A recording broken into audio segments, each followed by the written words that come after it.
Bonjour et bienvenue pour cette nouvelle séquence des paroles de l'Éternel. Ce soir, nous sommes le 24 décembre 2020. Le monde entier fête Noël. Noël. Partout dans le monde, dans toutes les familles, on fête un anniversaire. L'anniversaire de la naissance de Jésus. Quoique, cette date n'est pas forcément exactement la bonne pour parler de la naissance de Jésus, mais cette fête a le mérite d'être, au moins pour permettre à ceux qui veulent se le rappeler que Jésus-Christ est réellement né. De plus, cette Noël, cette venue de Jésus a laissé sa marque dans le temps. Pourquoi? Parce que chaque jour, quand on écrit un courrier, quand on écrit une date, on est obligé de se référer à la naissance de Jésus. On se réfère à cette date de Noël. Nous avons dit que nous sommes dans l'an 2020 après la naissance de Jésus-Christ. Et souvent, quand c'est avant, les gens vont dire 500 ans, 200 ans, ou 100 ans, ou 50 ans avant Jésus-Christ.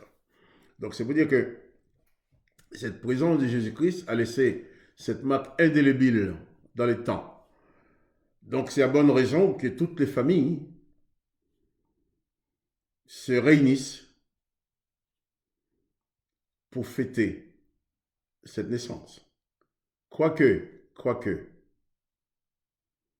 en général, quand nous fêtons un anniversaire, nous aimons que la personne dont nous fêtons l'anniversaire soit présente. Mais pour Jésus, il y a beaucoup de gens qui fêtent son anniversaire sans qu'il soit présent dans leur vie.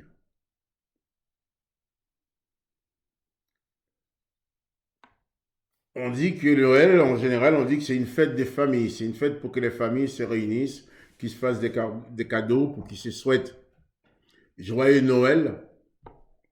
C'est très bien. C'est très bien. À part que je vais dire que cet anniversaire que nous fêtons, la naissance de Jésus, c'est un jour d'accueil et aussi un jour de rejet. Il y a des familles qui fêtent Noël tout en rejetant Jésus. Il y a d'autres qui fêtent Noël en l'accueillant. De même, à la naissance de Jésus, lorsque Joseph et Marie sont arrivés à Bethléem et que Marie était sur le point d'accoucher de Jésus, eh bien, beaucoup de gens l'avaient déjà rejeté. Jésus était exclu déjà de l'hôtellerie. Imaginons Joseph avec sa femme qui va dire, écoutez, ma femme va accoucher, pouvez-vous me louer une chambre? Pouvez-vous me donner un endroit pour recevoir ces nouveau-nés qui vont arriver? Déjà, Jésus a été rejeté, personne n'a voulu de lui. À la fin, il est né dans une étable parmi les animaux qui l'ont accueilli. Depuis, Jésus a grandi, il a vécu. Et devenu grand, il a commencé à accomplir son ministère. Eh bien, lui, il commence à dire aux gens, venez à moi, vous qui êtes fatigués, chargés. Et là aussi, Jésus a été rejeté. Non seulement rejeté, accusé faussement, jugé, déclaré non coupable et exécuté à mort, crucifié. Aujourd'hui, les familles fêtent la naissance de Jésus. Mais comme j'ai dit, beaucoup de familles le font sans Jésus. Il y a des gens qui rejettent Jésus, qui disent qu'ils ne veulent pas entendre parler de Jésus, mais qui fêtent quand même Noël. Pour eux, c'est un jour de fête, mais sans la personne dont on fête l'anniversaire. Pour nous qui croyons en Jésus-Christ, nous fêtons Noël aujourd'hui, c'est bien, mais pour nous, Noël, c'est tous les jours. C'est tous les jours que nous accueillons, nous apprécions la présence de Jésus dans nos vies. C'est tous les jours que dans ma famille, nous accueillons Jésus. C'est tous les jours que dans ma famille, nous apprécions cette présence de Jésus. Jésus pour moi et pour ma femme, dans notre famille, Jésus n'est pas un invité permanent. Jésus est un résident permanent.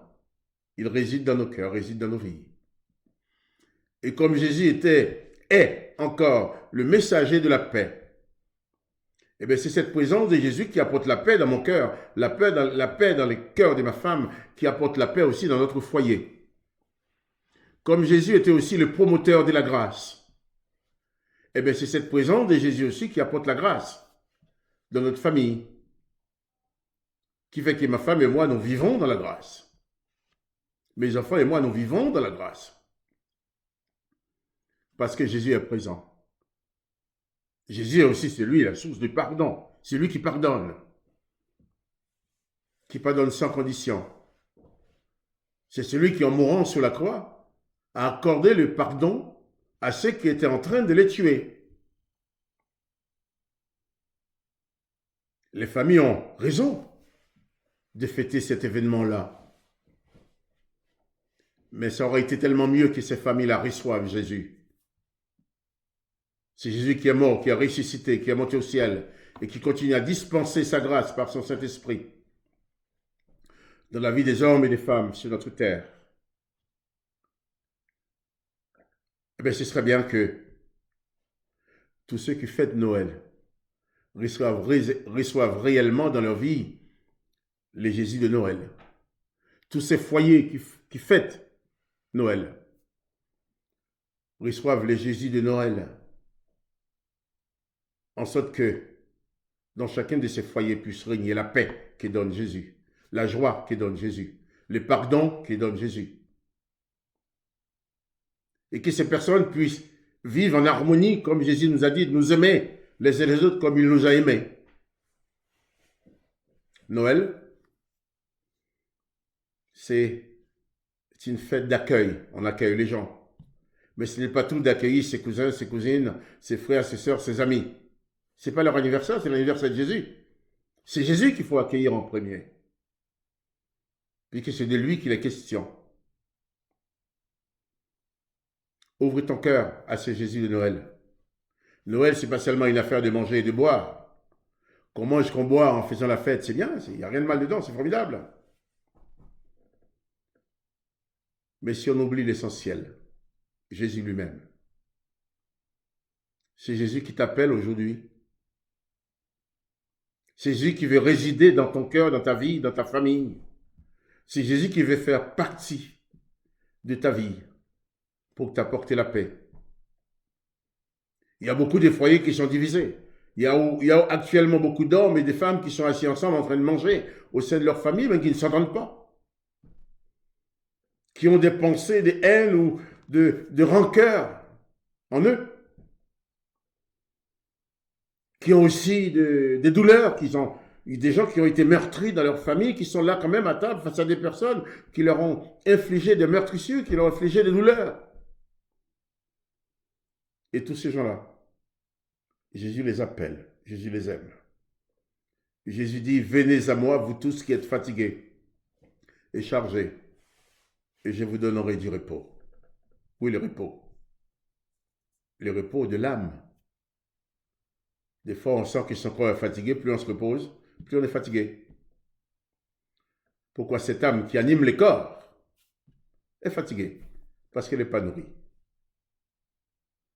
Reçois dans ta vie, pour cette Noël 2020, la présence de Jésus de Noël. Et garde-le. Comme moi, je l'ai fait, pour moi, si Jésus est dans ma vie toute l'année. Ce n'est pas seulement pour un jour ou une nuit.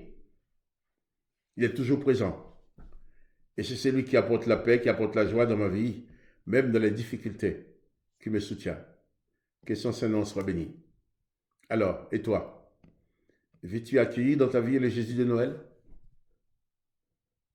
Veux-tu accueillir dans ta vie ce Jésus dont tu fêtes l'anniversaire, je te conseille de le faire. Alors que sa grâce soit sur toi, que sa paix soit sur toi. Ouvre ton âme à lui, ouvre ton cœur, reçois-le comme maître, comme Seigneur, comme Sauveur. Et tu ne le regretteras pas. Parce que c'était bon maître, c'était bon berger. Parce qu'il peut faire dans ta vie ce que personne d'autre ne peut faire. Alors, joyeux Noël, avec dans ta vie le Jésus de Noël comme résident permanent. À bientôt pour une nouvelle séquence de paroles de la vie éternelle.